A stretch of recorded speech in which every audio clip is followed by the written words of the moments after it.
Bueno, ya se ha mencionado algunos de los temas que nos hablan de la complejidad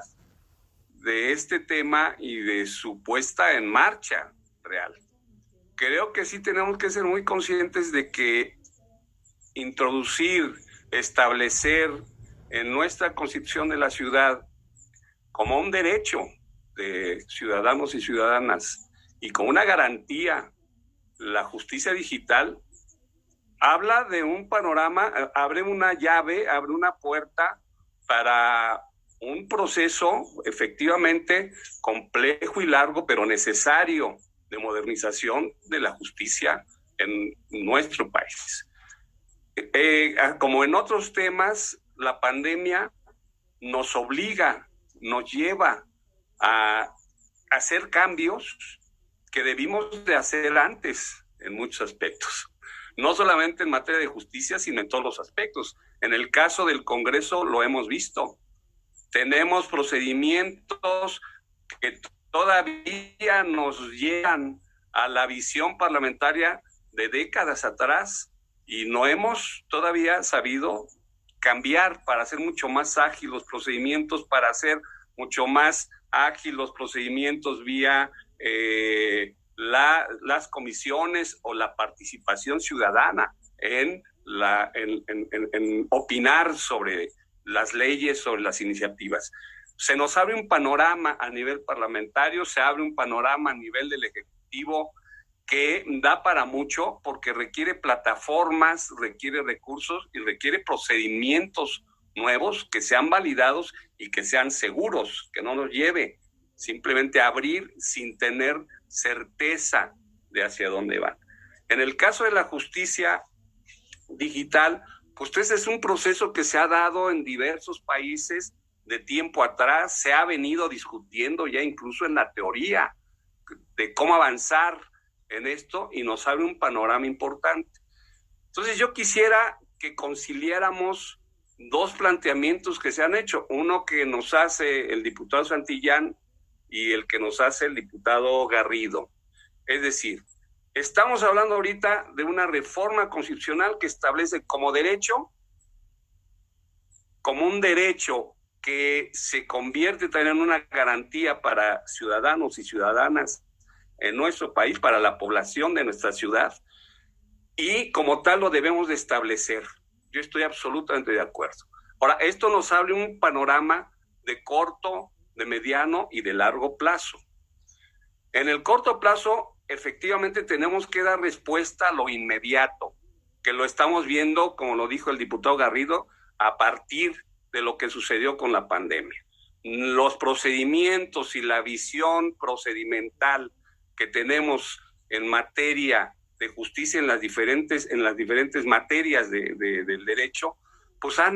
nos llevan a la necesidad de cómo modernicemos de inmediato. ¿Qué hacemos ahorita cuando la población no puede estar yendo, cuando se dificulta los procedimientos tradicionales? Pues hay que utilizar los mecanismos, se decía, cuando menos en algunos aspectos, la presentación de las demandas, la presentación de la denuncia, la presentación de una serie de oficios, de documentos que se pueden hacer por esta vía digital y que no necesariamente tienen que llevar al procedimiento tradicional. Esto hay que hacerlo. Y sí creo que se puede establecer vía transitorios un mecanismo que de inmediato permita utilizar lo ya existente, lo que se tiene, para poder implementar este mecanismo que dé respuesta a lo inmediato. Pero también coincido con el diputado Santillán, no solamente es una respuesta inmediata, esto implica reforma a los ordenamientos secundarios procedimentales en materias muy diversas. Efectivamente, no es lo mismo el tema penal que el tema familiar, que el tema civil, que el tema administrativo, que el tema laboral o que el tema electoral. O sea, implica una complejidad, son diferentes formas procesales y procedimentales y tenemos que ser muy cautos en no establecer reglas generales que no necesariamente pueden ser implementadas desde solamente transitorios, sino que tienen que llevarnos a la modificación de normas secundarias. ¿Qué plantearía yo, aprovechando que está el diputado Santillán, presidente de la Comisión de Justicia, que hubiera incluso dentro del propio dictamen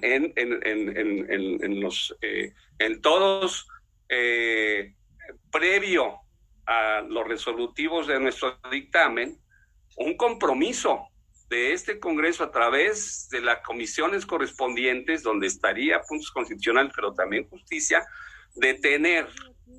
próximamente reuniones con las diferentes áreas, con los diferentes órganos jurisdiccionales que nos permitan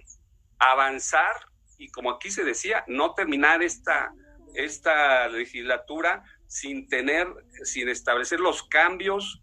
en las leyes secundarias que permitan que este derecho y que esta garantía realmente se cumpla, que no se quede simplemente como un buen deseo, sino que modifiquemos normas secundarias que hagan obligatorio, pero que establezcan con toda certeza cuál es la ruta y cuál sobre todo es el ritmo y los tiempos reales a los que se puede comprometer cada uno de los tribunales. Efectivamente, no es lo mismo el penal que establecer en términos administrativos un procedimiento que desde el punto de vista de la certeza jurídica, pero también de los recursos necesarios para que esta se dé, nos puedan realmente permitir avanzar. ¿Qué planteo? Que se establezca ese compromiso por parte del Congreso a través de esta Comisión de Puntos Constitucionales, de la Comisión de Justicia, de establecer reuniones próximamente y que nos comprometamos a ello con los operadores jurídicos de las diferentes materias para que haya cambios en las normas secundarias, que sean cambios consensados con los tribunales, que nos permitan con ellos visibilizar los problemas técnicos, los problemas propiamente jurídicos, pero también los temas presupuestales. Esa es la única manera en que esto no se quedaría simplemente como un buen deseo y que efectivamente de manera en el corto plazo se utilicen las plataformas existentes para temas muy específicos como los que se ha señalado, la presentación de demandas, la presentación de denuncias. Creo que eso es posible hacerlo, pero hay otra parte del proceso que implica plataformas específicas y que implica también todo un mecanismos tecnológicos y recursos para ello que realmente haga efectivo este derecho y esta garantía. Entonces, regreso a señalar que estoy de acuerdo con esta reforma, constitucional, que sí tenemos que ser muy cautos en la manera en que esto se va a implementar en la realidad, no fijar tiempos genéricos y obligaciones sin haber consultado a los diferentes órganos jurisdiccionales, a los diferentes operadores jurídicos, que tenemos que ver qué reformas requieren la legislación secundaria en los diferentes ámbitos y que ahí establezcamos de manera mucho más precisa tiempos y fórmulas para avanzar que tengan que ver con realidades presupuestales hacia adelante. Y que seamos también, en el caso que revisemos las normas transitorias para efecto de que justamente evitemos que a través de una norma transitoria establezcamos obligaciones que no necesariamente pueden ser cumplibles y que nos llevarían a una discusión posterior sobre los temas. Es un riesgo que siempre corre el legislador, que de pronto establecemos tiempos y fórmulas que no necesariamente son adecuadas a las realidades que se viven, en este caso en la ciudad, y sobre todo después de una pandemia y de lo que va a implicar en términos de recursos financieros. Felicito por esta reforma y, insisto, establezcamos con mucha presión la ruta que nos lleve a un cumplimiento real y no solamente de buenas intenciones sobre lo que es un cambio y yo diría una revolución en la impartición de justicia en la ciudad y en el país. Muchas gracias.